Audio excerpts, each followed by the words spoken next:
बिस्मिल्लाहिर्रहमानिर्रहीम अस्सलामुअलैकुम। Knowledge lab channel में आप सबको कहते हैं खुश आमदीद। और आज जो है आपको हम बताएंगे difference between fundamental and derived quantities. तो जनाब आगाज़ करते हैं वीडियो का। ये हमारा टॉपिक है difference between fundamental and derived physical quantities. और सबसे पहले मैं आपको बताऊंगा कि फ़िज़िकल क्वांटिटी होती क्या है, और डिटेल्ड वीडियो होगी। इसमें मैं आपको अच्छे तरीके से एक्सप्लेन करूँगा डिफरेंसेस, और उसमें जो पॉइंट्स वगैरह लिखे होंगे वो सारी बातें अच्छे से आपको एक्सप्लेन की जाएंगी। सबसे पहले मैं आपको बताता हूँ कि व्हाट आर फिज़िकल क्वांटिटी। ठीक है, तो फिज़िकल क्वांटिटीज़ क्या होती हैं? All measurable quantities are called physical quantities. ठीक है, वो तमाम क्वांटिटीज़ जिन्हें आप नाप सकते हैं, जिनकी मेजरमेंट पॉसिबल होती है, उन्हें आप कह रहे होते हैं फ़िज़िकल क्वांटिटीज़। ठीक है, फ़िज़िक्स में ये टर्म जो है यूज़ की जाती है। और अब मैं आपको इसकी एग्जांपल अगर बताऊं, तो जैसे एग्जांपल के ज़रिए समझाना चाहूँ तो आप लेंथ नाप सकते हैं। लेंथ की मेजरमेंट करते हैं आप सेंटीमीटर में, मीटर में, किलोमीटर्स में आप नापते हैं लेंथ को। ठीक है, लेंथ को मुख्तलिफ़ नाम मुख्तलिफ़ वक्त पर दिए जाते हैं, जैसे कि कभी उसे हाइट कह देते हैं हम, कभी हम उसे कह रहे होते हैं डिस्टेंस, कभी उसे हम कह रहे होते हैं डिस्प्लेसमेंट, कभी रेडियस, तो कभी डायमीटर। ठीक है, तो मुख्तलिफ़ जगहों पर नौइयत के हिसाब से मुख्तलिफ़ नाम उसे हम दे रहे होते हैं। तो it is a physical quantity, क्योंकि उसे हम नाप सकते हैं। अब मिसाल के तौर पर आपको दर्द हो रहा है, आपको नहीं मालूम कितना दर्द हो रहा है, आपको गुस्सा आ रहा है, नहीं मालूम कितना आ रहा है, उसको आप मेजरमेंट का जो कोई कॉन्सेप्ट उसमें नहीं है, तो इसलिए वो हम उन्हें हम फिज़िकल क्वांटिटी नहीं कह रहे होते इस तरह की चीज़ों का। वो सिर्फ एक क्या है, एक्सप्रेशन है। तो फिज़िकल क्वांटिटी वो चीज़ होती है जिसे आप नाप सकते हो, जिसकी मेजरमेंट की जा सकती है, या जिसकी मेजरमेंट करना जो है वो बहुत ज़रूरी है। ठीक है, अब उसके बाद इसके टाइप्स की अगर हम बात करें फ़िज़िकल क्वांटिटीज़ की, स्टैंडर्ड के हवाले से अगर हम बात करें, तो दो तरह के होते हैं ये हमारे पास फ़िज़िकल क्वांटिटीज़। फंडामेंटल या फिर बेस, एक ही चीज़ के दो नाम हैं, यानी कि फंडामेंटल भी कहा जाता है इन्हें और बेस भी कहा जाता है। तो फंडामेंटल फ़िज़िकल क्वांटिटीज़ या फिर बेस फ़िज़िकल क्वांटिटीज़। और दूसरी जो टाइप है वो है डिराइव्ड फ़िज़िकल क्वांटिटीज़। ठीक है, तो इनका डिफरेंस आज हम देखने वाले हैं दोनों क्वांटिटीज़ का। तो लेट्स स्टार्ट आर डिफरेंस, यानी कि ये जो हमारे पास पॉइंट्स हैं इनके। तो टोटल अगर मैं देख के आपको बताऊं कि पॉइंट्स कितने हैं, तो टोटल पॉइंट्स हमारे पास तकरीबन 5-6 तो होंगे ही, 4-5 तो होंगे पॉइंट्स। नंबरिंग मैंने नहीं की यहाँ पर। ठीक है, चलें खैर। पॉइंट नंबर 1 हमारे पास, सबसे पहले इसकी डेफिनेशन मैंने आपको बताई कि व्हाट आर बेस क्वांटिटीज़ या फंडामेंटल क्वांटिटीज़। तो physical quantities which can not be explained by other physical quantities are called fundamental और बेस क्वांटिटीज़। तो ऐसी फ़िज़िकल क्वांटिटीज़ होती हैं ये जिन्हें आप किसी दूसरी फ़िज़िकल क्वांटिटी के हवाले से आप इन्हें एक्सप्लेन नहीं कर सकते, यानी ये जो है ख़ुद से ही फ़िक्स की जाती हैं फंडामेंटल क्वांटिटीज़ किसी भी सिस्टम ऑफ यूनिट के अंदर। ठीक है, सिस्टम ऑफ यूनिट के हवाले से बात नेक्स्ट स्लाइड पर मैं आपको डिटेल में बताऊंगा। अच्छा, डिराइव्ड क्वांटिटीज़ की डेफिनेशन देखें आप। Physical quantities which are explained on the basis of fundamental quantities, यानी अभी जो यहाँ पर हमने बताया था बेस क्वांटिटीज़ के बारे में, इनको जो है इनके ज़रिए से हम जो डिराइव्ड क्वांटिटीज़ को बता सकते हैं। मिसाल के तौर पर अगर मैं बात करूँ एरिया के हवाले से, तो एरिया जो है वो लेंथ मल्टीप्लाइड बाय ब्रेड्थ होता है। अगर हम बात करें शेप के हवाले से, डिफरेंट शेप के लिए डिफरेंट एरियाज़ होते हैं, मतलब फॉर्मूला होता है एरिया के लिए। जैसे अगर रेक्टेंगल की बात करें तो लेंथ मल्टीप्लाइड बाय ब्रेड्थ होता है। ठीक है, तो लेंथ को हम एक तरह से अगर देखा जाए, ब्रेड्थ को जो नाम हम दे तो रहे हैं, लंबाई और चौड़ाई नाम दे तो रहे हैं, लेकिन हैं तो वो लेंथ ही ना दोनों। बस वो एक हम जो है वो थोड़ा सा फ़र्क उसमें डालने के लिए कि एक लंबाई है तो एक जो है चौड़ाई है, इस तरह से हम कह रहे होते हैं। तो एक तरह से अगर देखा जाए तो एरिया जो है वो हम बेस क्वांटिटीज़ जो है, मतलब जो हमारी बेस क्वांटिटी है, length is a base quantity. ठीक है, तो आगे एग्जांपल्स वगैरह भी आएंगी सारी, वो वहाँ पे आपको पता चल जाएगा कौन कौन सी जो है वो फिज़िकल क्वांटिटीज़ जो हैं वो बेस कहलाती हैं और कौन से ड्राइव कहलाती हैं। तो length is a base quantity, और उसको हम मल्टीप्लाई कर कर ब्रेड्थ से, जो कि वो भी एक फ़िज़िकल क्वांटिटी है। ठीक है, तो मल्टीप्लाई किया हमने, मल्टीप्लाई करने पर एक नई फ़िज़िकल क्वांटिटी बन गई जिसे हम कह रहे हैं एरिया। तो इसीलिए हम ये बात कह रहे हैं कि physical quantities which are explain on the basis of fundamental quantities, इन्हें हम कह रहे होते हैं डिराइव्ड फ़िज़िकल क्वांटिटीज़। ठीक है, आगे स्लाइड्स पर ये चीज़ मैं दोबारा से भी दिखाऊंगा, क्योंकि वहाँ पे मुझे और भी कुछ समझाना है आपको। अब उसका पॉइंट नंबर 2 है। अब हम यहाँ पे बात कर रहे हैं कि कितनी है ये तादाद, इनकी बताएंगे हम यहाँ पर कि there are 3 base quantities in all system of units. तमाम सिस्टम ऑफ यूनिट्स के अंदर जो है वो 3 बेस क्वांटिटीज़ होती हैं, सिर्फ़ और सिर्फ एसआई सिस्टम के अलावा एसआई सिस्टम एक ऐसा सिस्टम है जिसमें हमारे पास 3 के बजाय 7 बेस क्वांटिटीज़ होती हैं, ठीक है। I am repeating the point again, there are 3 base quantities in all system of units except SI system which has 7 base quantities.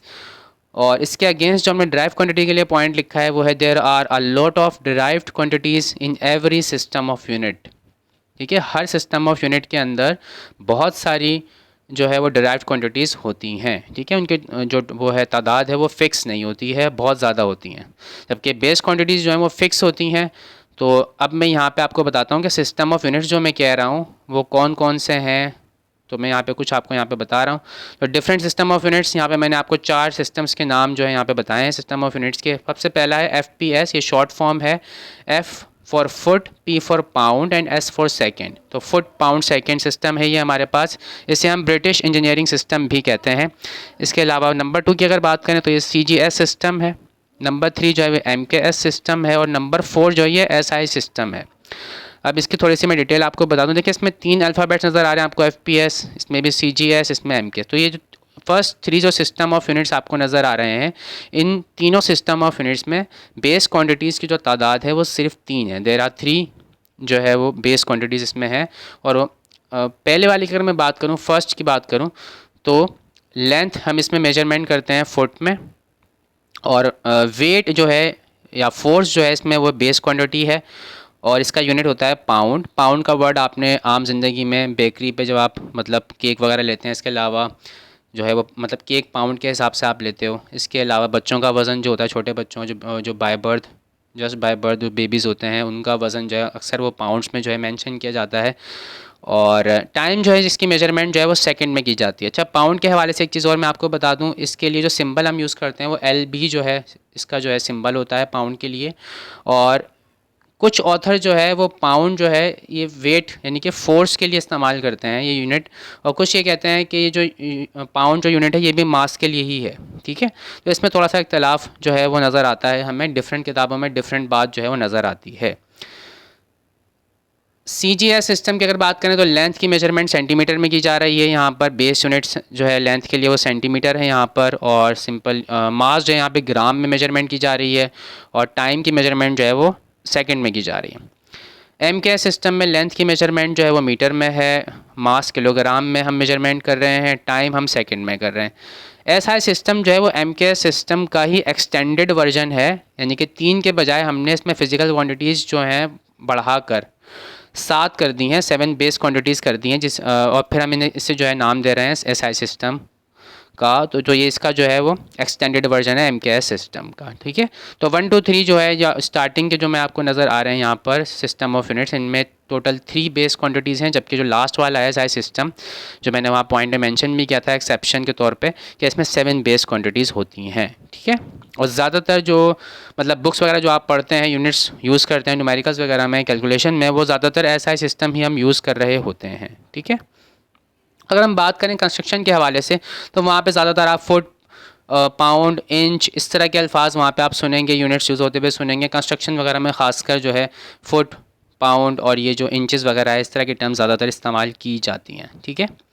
अब ये पॉइंट नंबर 3 जो है हम डिस्कस करते हैं। पॉइंट नंबर 3 है units used for base quantities are called base units. तो base quantities के लिए जो यूनिट्स होते हैं उन्हें हम बेस यूनिट्स कहते हैं, और ड्राइव क्वांटिटीज़ के लिए जो यूनिट्स होते हैं वो कहलाते हैं ड्राइव यूनिट्स। तो आप डिफरेंस के तौर पे एक पॉइंट आप लिख सकते हो। तो units used for derived quantities are called derived units. अब उसके बाद point number 4, base quantities are fixed and taken as standard. Base quantities जो होती हैं ये फिक्स्ड की जाती हैं और इन्हें स्टैंडर्ड के तौर पर मुकर्रर किया जाता है, लिया जाता है इनको, ठीक है। कि जब भी कोई सिस्टम ऑफ यूनिट बनाया जाएगा तो एक ग्रुप ऑफ साइंटिस्ट या ग्रुप ऑफ पीपल जो है वो इस बात का फ़ैसला करेंगे, डिसाइड करेंगे कि कौन कौन सी क्वांटिटीज़ जो हैं वो हम स्टैंडर्ड के तौर पे लेंगे, और बाकी जो रिमेनिंग क्वांटिटीज़ होंगी वो फिर उन बेस क्वांटिटीज़ के टर्म्स में जो है डिस्क्राइब की जाएंगी, ठीक है। अब उसके बाद अगर हम बात करें डिराइव्ड क्वांटिटीज़ की, तो डिराइव्ड क्वांटिटीज़ के लिए जो मैंने पॉइंट यहाँ पे मेंशन किया है वो derived quantities are obtained by performing mathematical operations such as multiplication, division, ETC on base और अदर डिराइव्ड क्वांटिटीज़। यानी कि जो बेस क्वांटिटी हमने यहाँ पे फिक्स कर ली हैं, अब उनको मल्टीप्लाई करके, डिवाइड करके जो है हम जो अदर न्यू जो है हम ड्राइव न्यू क्वांटिटीज़ जो है उन्हें जनरेट कर सकते हैं, और वो सारी की सारी जो क्वांटिटीज़ होंगी वो ड्राइव क्वांटिटीज़ होंगी। एग्जांपल के तौर पर मैं आपको यहाँ पे कुछ क्वांटिटीज़ की एग्जांपल यहाँ पे मैं दे देता हूँ। दो क्वांटिटीज़ मैंने यहाँ पे दिखाई हैं, दोनों यहाँ पे ये ड्राइव क्वांटिटीज़ हैं। एरिया भी ड्राइव क्वांटिटी है और वेलोसिटी भी ड्राइव क्वांटिटी है। तो length multiplied by length square के हवाले से अगर हम बात करें तो उसके सारे साइड की लेंथ बराबर होती है। तो हम लेंथ को अगर 2 बार मल्टीप्लाई कर दें तो हमारे पास एरिया ऑफ द स्क्वायर आ जाएगा। ठीक है, तो बेटा यहाँ पे देखें, अब आपने बेस क्वांटिटी है लेंथ और ये बेस क्वांटिटी यहाँ पे दोबारा से लेंथ, तो आपस में मल्टीप्लाई हो, देखें यहाँ पे हमने मल्टीप्लिकेशन परफॉर्म की है, तो ये हमारे पास एक नई फिजिकल क्वांटिटी जनरेट हो गई जिसका नाम है एरिया। अब वेलोसिटी की अगर हम बात करें या स्पीड आम ज़बान में, वैसे तो फिजिक्स में डिफरेंस होता है थोड़ा सा, इसमें स्केलर और वेक्टर का डिफरेंस है। तो वेलोसिटी अगर हम बात करें तो डिस्प्लेसमेंट अपॉन टाइम होता है। ठीक है, time is physical base physical quantity है ये, और डिस्प्लेसमेंट जो है ये भी एक बेस फिजिकल क्वांटिटी है, लेकिन हम डिस्टेंस को कह रहे होते हैं, डिस्प्लेसमेंट को कभी भी जो है आप नहीं सुनेंगे। स्केलर वेक्टर का थोड़ा सा डिफरेंस आ जाता है यहाँ पर फिर थोड़ा सा, ठीक है, लेकिन फिलहाल आप यही समझ लें कि एक बेस फिजिकल क्वांटिटी है और टाइम भी एक बेस फिजिकल क्वांटिटी। तो यहाँ पे दोनों को डिवाइड किया हमने, डिवाइड करने पर हमें जो है वो वेलोसिटी मिल रही है जो कि एक डिराइव्ड फिजिकल क्वांटिटी है। ठीक है, तो ये बात यहाँ पे मैंने आपको ये एक्सप्लेन की है, उम्मीद है कि आपको समझ में आई होगी। अब एग्जाम्पल्स यहाँ पे हम बता रहे हैं आपको कि बेस क्वांटिटीज़ यहाँ पे मैंने ऐसा सिस्टम के हवाले से बताए हैं कि कौन कौन से होते हैं। Length, mass, time, temperature, electric current, amount of substance, luminous intensity कहते हैं रोशनी की शिद्दत को। ठीक है, लेंथ लंबाई, मास, क्वांटिटी ऑफ मैटर को मास कहा जाता है। आम ज़बान में हम जो है वज़न और जो मतलब वेट और मास में हम डिफरेंस नहीं कर रहे होते, यानी किलोग्राम में जो हम मेजरमेंट कर रहे हैं उसे हम वज़न आम ज़बान में कह रहे होते हैं, वेट कह रहे होते हैं। लेकिन फ़िज़िक्स की जो लैंग्वेज है उसमें जो केजी आप यूज़ कर रहे हो किलोग्राम, वो मास का यूनिट होता है। वेट जो है it is a type of force. ठीक है, डिफरेंस है इनमें। उसके बाद टाइम, टेम्परेचर, इलेक्ट्रिक करंट यानी कि फ्लो ऑफ चार्जेस की अगर हम बात करें तो electric current, amount of substance मतलब क्वांटिटी ऑफ मैटर ही है, ये भी एक तरह से अमाउंट ऑफ सब्सटेंस ही है, लेकिन ये मोल में हम जो है इसकी मेजरमेंट कर रहे होते हैं, और ज़्यादातर ये टर्म आप केमिस्ट्री में जो है वो ज़्यादातर ये टर्म यूज़ करते हो।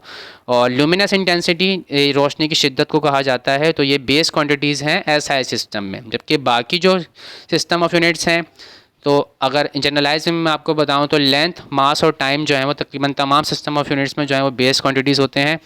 और ऐसा सिस्टम एक वाहिद ऐसा सिस्टम है जिसमें जो है वो बेस क्वांटिटीज़ की तादाद जो है ज़्यादा है, 7 है, जो कि मैंने सारी की सारी यहाँ पर बता दी हैं। FPS में थोड़ी सी एक्सेप्शन है, उसमें थोड़ा सा मतलब ऑथर में जो उनकी एक पॉइंट ऑफ व्यू है वो डिफरेंस नज़र आता है उसके अंदर। कुछ ये कहते हैं कि पाउंड जो है, जिसमें आपको बताया FPS सिस्टम था फुट पाउंड सेकेंड, तो लेंथ उसमें भी थी, टाइम उसमें भी था। तो वेट और मास पे थोड़ा सा मतलब झगड़ा है कि पाउंड जो है वो वेट का यूनिट है या फिर मास का यूनिट, तो इसमें थोड़े से जो है इख्तिलाफ राय नज़र आता है। डिराइव्ड क्वांटिटीज़ बहुत सारी हैं, बहुत सी एग्जांपल आप दे सकते हैं, किसी भी सिस्टम ऑफ यूनिट के हवाले से बात कर सकते हो।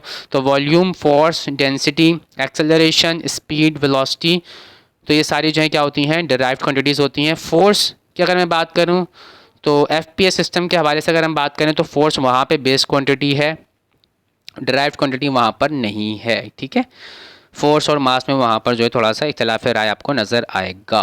क्लियर? तो उम्मीद है कि जो मतलब यहाँ पे पॉइंट्स थे वो सारे मैंने आप तक पहुँचा दिए हैं, एक्सप्लेन कर दी हैं। उम्मीद है कि आपको ये सारी चीज़ें अच्छे तरीके से समझ में आ जाएंगी। अगर कोई भी कन्फ्यूजन आपको है तो आप जो है वो कमेंट सेक्शन में जो है वो मुझसे पूछ सकते हैं। I will try my best to clarify.